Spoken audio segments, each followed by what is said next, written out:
बात संविधान की होगी तो मैंने जय भीम बोला, जय संविधान बोला, जय भारत बोला। और ये जी। चीज़ मुझे समझ नहीं आ रही है कि इस बात को लोगों ने क्यों नहीं सुना। जब मैं राम मंदिर की बात करूँगी तो मैं जय श्री राम ही करूँगी ना, कि मैं अपनी स्पीच की शुरुआत जय संविधान से करूँ। जब मैंने जी। संविधान की बात की थी तो मैंने जय संविधान, जय बाबा साहब और जय भीम बोला था। इस बार मेरी स्पीच का टॉपिक जो था उस टॉपिक से रिलेटेड बोला मैंने। और पहली बात। दूसरी बात, मैं वाल्मीकि समाज से आती हूँ और वाल्मीकि समाज के लोग श्री राम को मानते हैं। वाल्मीकि जी ने रामायण लिखी है और वाल्मीकि जी ने रामायण के माध्यम से पूरी दुनिया को श्री राम का परिचय कराया है। और मैं वो लड़की हूँ जो सभी धर्मों को मानती हूँ। तो अगर आप ये चाहते हो कि मैं हिंदू धर्म से नफरत करूं और मैं दूसरे धर्म के लोगों से का अपमान करूं या मैं उनके बारे में ना बोलूं, भाई ये हमारा देश डाइवर्सिटी है। हमारे देश में बहुत सारे त्योहारों को मनाया जाता है। हिंदू, मुस्लिम, सिख, ईसाई सब साथ में रहते हैं, तो मैं तो उसमें विश्वास रखने वाली हूँ। वो बोल रही हैं कि मैं सभी धर्मों का सम्मान करती हूँ, धार्मिक स्वतंत्रता है, ठीक है, लेकिन ये धार्मिक स्वतंत्रता किसने दिया है? आप जानती नहीं है कि यह धार्मिक स्वतंत्रता जो है आपको बाबा साहब डॉक्टर भीमराव अंबेडकर ने दिया है। आप धार्मिक स्वतंत्रता की बात कर रही हैं। जिस राम पर आप ज़्यादा इतरा रहे हैं वही राम नाम कहने पर जुबान काट ली जाती थी दलितों की, आपको पता है। और आपकी जो ये आज़ादी है बोलने की, वो राम की देन नहीं है, और बाबा साहब डॉक्टर भीमराव अंबेडकर की देन है। आप जो पीएचडी की बात कर रही हैं कि मैं पीएचडी कर रही हूँ, स्कॉलरशिप की बात कर रही हैं, तो स्कॉलरशिप भी आपको जो मिली है, जो 1 करोड़ का स्कॉलरशिप की बात कर रही हैं, तो 1 करोड़ स्कॉलरशिप जो मिली है वो राम की देन नहीं है। वो स्पेशल आपके लिए आरक्षण बाबा साहब डॉक्टर भीमराव अंबेडकर की देन है, जो आपने स्कॉलरशिप की बलबूते जाकर पीएचडी की पढ़ाई की, और जो ये डॉक्टर बनी है वो बाबा साहब की देन है। रही बात महिलाओं की, तो ये आप अच्छी तरह से जानती हैं कि आपको जो ये महिलाओं का जो अधिकार मिला है वो राम और विष्णु ब्रह्मा की वजह से नहीं मिला है, ये बाबा साहब डॉक्टर भीमराव अंबेडकर की देन है। वरना यही मनुवादी लोग, महिलाओं को कपड़े पहनने की आज़ादी नहीं थी।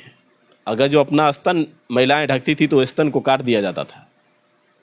पढ़ाई लिखाई तो दूर की बात है, रोहिणी घावरे जी, सिर्फ चूल्हे तक ही सीमित रहती थी महिलाएं।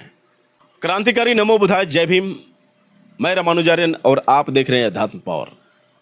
दोस्तों, जिस तरह से रोहिणी घावरे लगातार एक के बाद एक इंटरव्यू दे रही थी और भीम आर्मी चीफ चंद्रशेखर आज़ाद को कटघरे में लाने की कोशिश कर रही थी, उससे कहीं ना कहीं एक बहुत बड़ा झटका लगा है। और झटका वह यह लगा है कि आज जिस तरह से बहुजन समाज के लोगों ने रोहिणी घावरे पर तंज कसना शुरू किया और जिस तरह से बहुजन मीडिया ने अपना दम दिखाया है, उससे गोदी मीडिया भी समझ चुकी है कि बहुजन मीडिया कहीं ना कहीं उनसे आगे है। आपको बता दें कि जिस तरह से रोहिणी घावरे ने चंद्रशेखर आज़ाद के ऊपर एक से बढ़कर एक आरोप लगाना शुरू किया और उनके जो कुछ व्यक्तिगत फ़ोटो थे उसको शेयर करना शुरू किया, तब से भाजपा और आरएसएस को लगने लगा था कि चंद्रशेखर आज़ाद को अब राजनीति से ख़त्म कर देना चाहिए। बहुत सारी उम्मीदें थी भाजपा को और आरएसएस को, और जो मोहरा के तौर पर रोहिणी घावरे लगातार इंटरव्यू में चंद्रशेखर आज़ाद को बदनाम करने की कोशिश कर रही थी, कहीं ना कहीं उसकी उम्मीदों पर पानी फिरता नज़र आ रहा है। तमाम आप बहुजन साथियों का जो सपोर्ट मिला है, जो आप लोगों का प्यार दुलार मिला है, और जिस तरह से आप लोगों ने जोरदार समर्थन भीम आर्मी चीफ चंद्रशेखर आज़ाद को दिया है, उससे चंद्रशेखर आज़ाद की शान और गौरव को आप सब लोगों ने और बढ़ा दिया है। क्योंकि कहते हैं ना कि धैर्य बहुत बड़ी चीज़ होती है। जिस तरह से रोहिणी घावरे लगातार बयान दे रही थी और भाजपा को भी ऐसे लगने लगा था कि चंद्रशेखर आज़ाद आक्रोश में आकर कुछ उल्टा सीधा बयान देंगे, लेकिन चंद्रशेखर आज़ाद की जो चुप्पी थी वही एक अमृत का काम की। चंद्रशेखर आज़ाद ने कहा कि मैं महिलाओं का सम्मान करता हूं, क्योंकि मेरे परिवार ने मुझे वो संस्कार नहीं दिया है जो महिलाओं का अपमान करूं, इसलिए मैं जो भी कुछ कहूँगा कोर्ट में कहूँगा मैं उचित नहीं समझता हूँ मीडिया के सामने ये सब बातें करने के लिए। और वही चंद्रशेखर आज़ाद की जो चुप्पी है बहुजन समाज के लिए आवाज़ बन गई। अब बाबा साहेब डॉक्टर भीमराव अंबेडकर को मानने वाले, चंद्रशेखर आज़ाद को मानने वाले जितने भी बहुजन साथी हैं, जो भीम आर्मी के सिपाही हैं, उनको लगने लगा कि जब अब चंद्रशेखर नहीं बोलेंगे और ये रोहिणी घावरी मानेगी नहीं, तो फिर जो मामला है आगे बढ़ेगा। इसलिए सभी लोगों ने एकजुटता दिखाई और रोहिणी घावरी पर पूरी तरह से बरस गए। अब ये रोहिणी घावरी को भी लगने लगा है कि आज दलित समाज पूरा सपोर्ट कर रहा है चंद्रशेखर आज़ाद को। बहुत नाम मात्र के कुछ लोग होंगे, वो भी उसी को चाहने वाले जो उसका सपोर्ट कर रहे हैं, वरना सभी लोगों ने उसके कैरेक्टर को समझ लिया है। आप रोहिणी घावरी जी भले ही पीएचडी कर रही हैं, आप भले ही अपने आप को बहुत ज़्यादा पढ़ाकू समझ रही हैं, अपने आप को बहुत ज़्यादा ये समझ रही हैं कि हम ज़्यादा पढ़े लिखे हैं, तो सिर्फ डिग्रियां मायने नहीं रखती हैं। अभी आप मैच्योर्ड नहीं हैं, आपको ये नहीं पता है कि इज़्ज़त कितनी मायने रखती है, वो भी ख़ास तौर से महिलाओं के लिए। महिलाओं की इज़्ज़त कितनी मायने रखती है। आप अगर जो इतनी थोड़ी समझदारी रखी होती तो शायद इस तरह से आपने खुद अपने पैर में कुल्हाड़ी नहीं मारी होती। लेकिन आप जोश में होश जो गवाया है, ये कहीं ना कहीं आपके लिए ज़िंदगी भर पछतावे का कारण बनेगी। क्योंकि महिलाएं एक ऐसी स्थितियों में होती हैं जब उनके ऊपर किसी भी प्रकार का आरोप लग जाए या फिर कहीं बदनामी हो जाए, तो फिर उनकी ज़िंदगी समझ लीजिए कि आधी तो बेकार ही हो जाती है। आप जोश में बोल रही थी कि चाहे मेरी शादी हो या ना हो, मेरी बहनों की शादी हो या ना हो, लेकिन मैं चंद्रशेखर को बदनाम करके रहूँगी, चंद्रशेखर आज़ाद को कहीं ना कहीं उसके किए गए कारनामों का अंजाम देकर रहूँगी।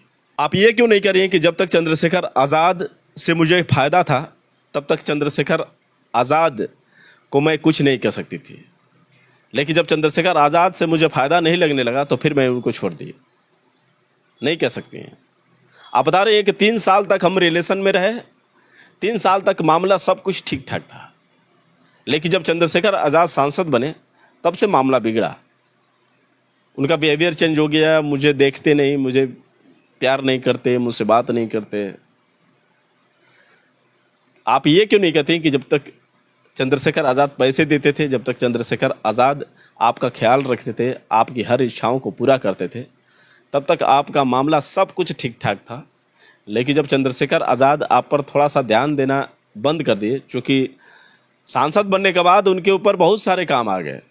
जब सांसद नहीं थे तब तक उनके पास टाइम था, लेकिन सांसद बनने के बाद अब वो जाकर आपसे लिपटे नहीं रहेंगे, आपको इधर उधर घुमाएंगे नहीं। एक सांसद की बहुत बड़ी जिम्मेदारी होती है, और जो लोग वोट देकर उन्हें सांसद बनाए हैं तो बहुत सारी उम्मीदों को लेकर बनाए हैं। ये नहीं कि मतलब सांसद बना दिए तो रोहिणी घावरी जी आपको लेकर इधर उधर कहीं जाएं, अमेरिका तो अमेरिका लेकर जाएं। आपको यही बुरा लगा होगा कि चंद्रशेखर आज़ाद तो अकेले जाकर अमेरिका घूम रहे हैं, 11 करोड़ की गाड़ी में कैसे घूम रहे हैं, मुझे क्यों नहीं लेकर गए। तो ले जाने के लिए उनकी बीवी भी थी। फिर आप ज़्यादा कुछ नहीं कहेंगे, लेकिन समझ सकते हैं। तो रोहिणी घावरी जी, आप इतनी स्वार्थी हैं और शर्म आती है हमें ये कहने में कि आप बहुजन समाज की बेटी हैं, दलित समाज की बेटी हैं। क्योंकि बीच में आप जय भीम का नारा लगा रही थी और बाद में जय श्री राम का नारा लगाने लगी। जब वही बाबा साहेब के चाहने वालों लोगों ने आप पर सवाल खड़ा किया तो आप उनके खिलाफ भड़क गई और ये मीडिया के सामने बोलने लगी कि इन लोगों को दिक्कत है, मैं जय श्री राम बोल रही हूँ। तो भाई क्यों दिक्कत होगी, लेकिन दो मुँहा साफ मत बनिए। बाबा साहब डॉक्टर भीमराव अंबेडकर को मानने वाले कभी जय श्री राम नहीं बोलते हैं। आपको पता है? क्योंकि बाबा साहब की 22 प्रतिज्ञाएं यदि आपने पढ़ी होगी तो बाबा साहब की 22 प्रतिज्ञाओं में बाबा साहब ने ये कहा है कि मैं हिंदू धर्म में पैदा हुआ, ये मेरे बस की बात नहीं थी, लेकिन मैं हिंदू धर्म में मरूंगा नहीं, ये मेरे बस की बात है।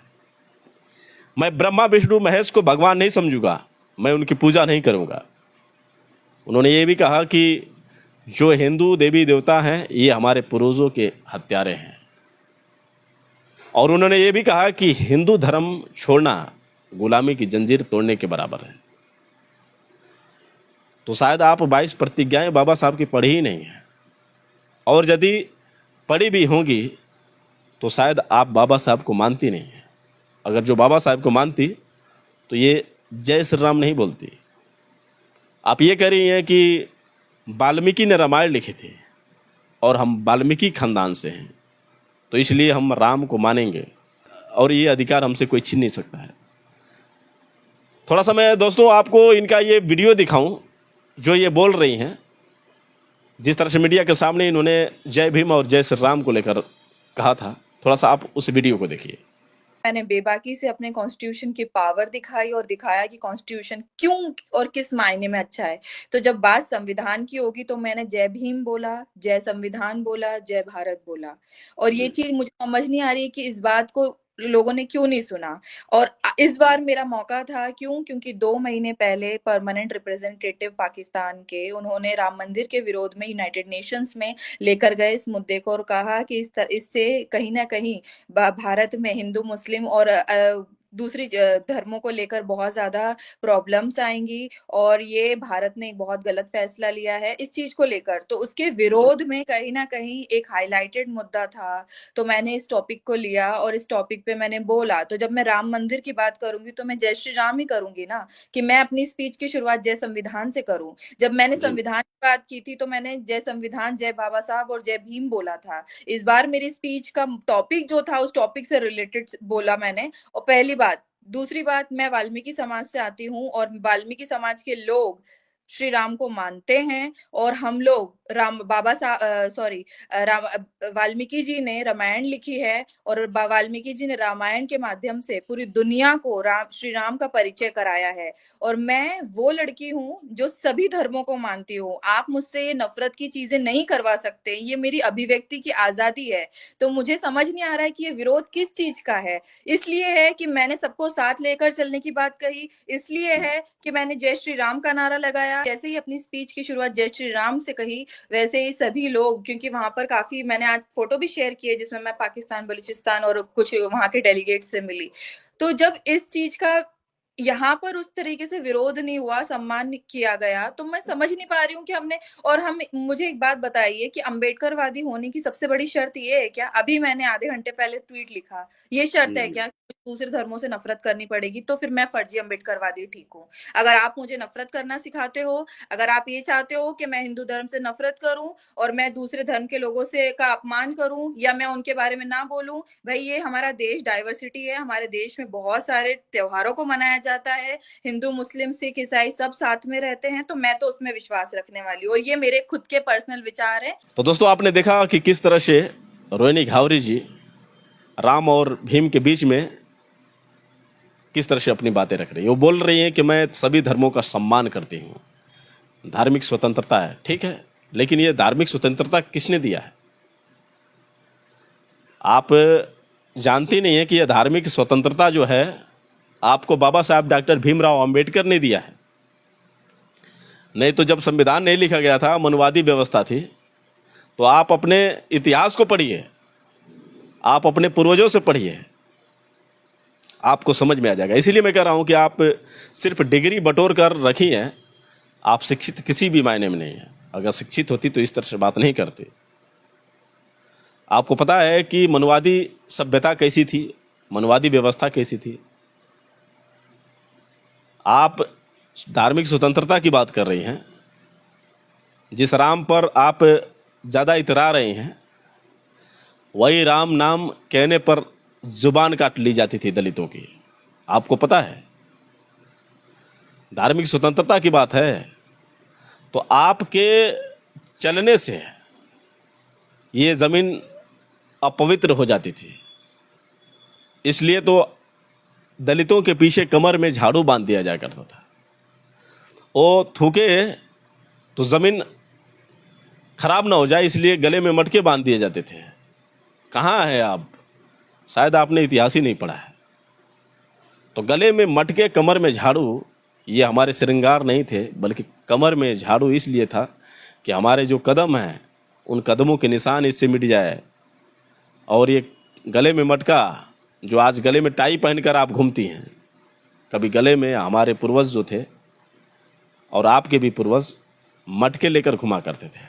और ज़मीन पर थूकने की आज़ादी नहीं थी। आप जो भी थूके मटके में थूकें। धार्मिक स्वतंत्रता की बात कर रही हैं तो मंदिर की बात है।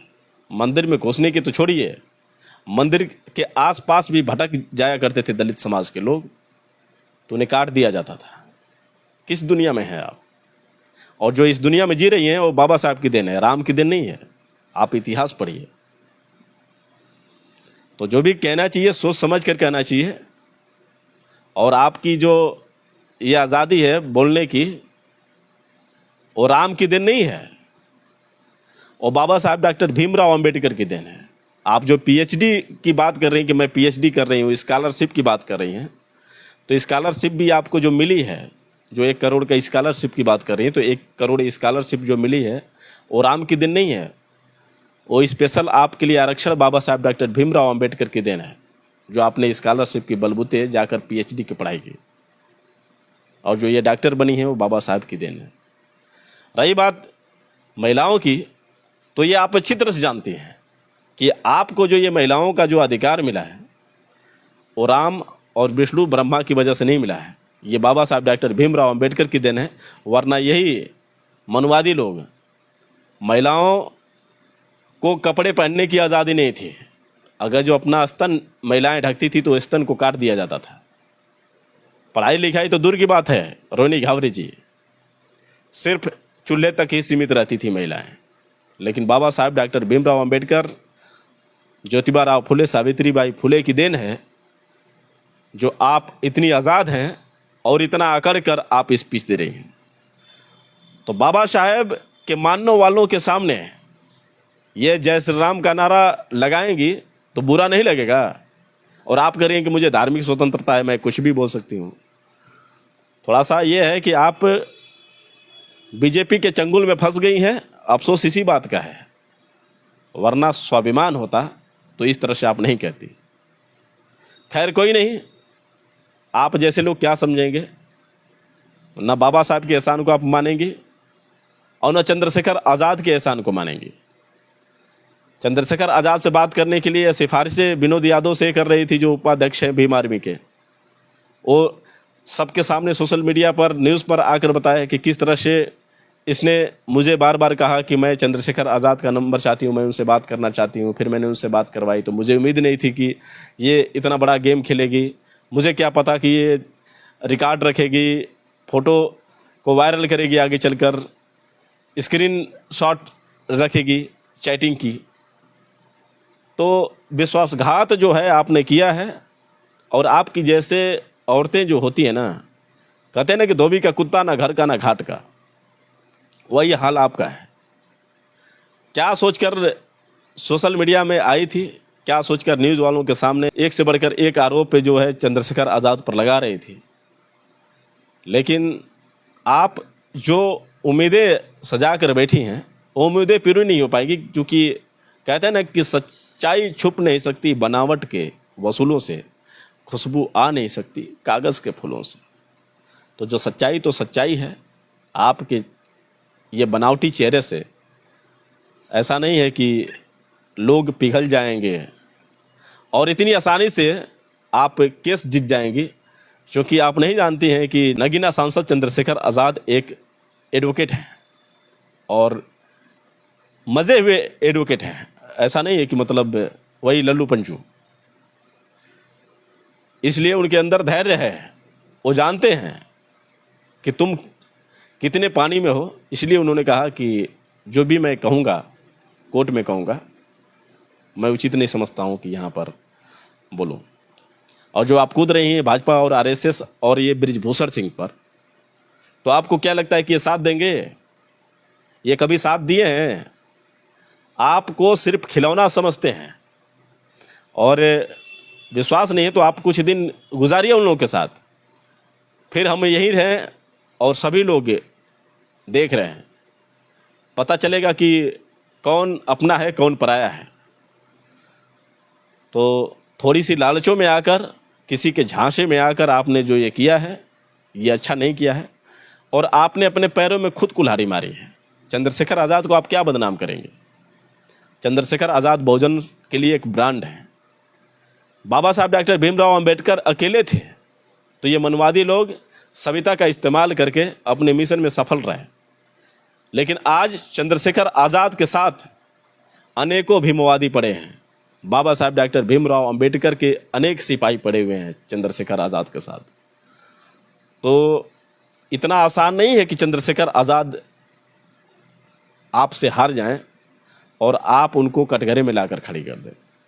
और जब राजनीति सत्ता की बात है तो किसी की दया भीख से चंद्रशेखर आज़ाद ने सांसद का पद ग्रहण नहीं किया है।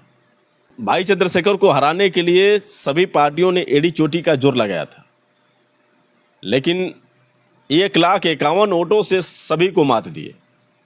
लगभग 49% सभी पार्टियों ने वोट पाया था, तो 51% अकेले चंद्रशेखर आज़ाद ने वोट पाया था।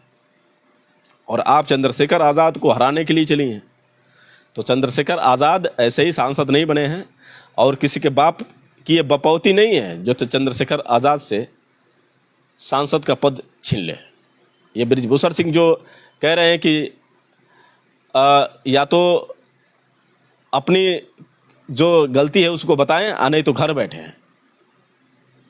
आपकी मजाल है कि आप चंद्रशेखर आज़ाद को घर बैठा देंगे बृजभूषण सिंह जी। तो बस वही बात है कि रोहिणी घावरी, आप खुद अपने पैरों में कुल्हाड़ी मारी हैं, और आपको आज नहीं तो कल समझ में आ जाएगा कि हम क्या बोल रहे हैं।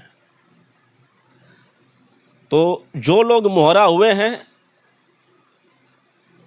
उनकी यही गति है, और ये कुछ लालच में रोहिणी घावरी जो बहक चुकी हैं। उम्मीद करते हैं कि शायद अब से भी इनका दिमाग का ढक्कन जो है खुले और ये अपनी गलती को स्वीकारें, वरना ये पछताएंगी।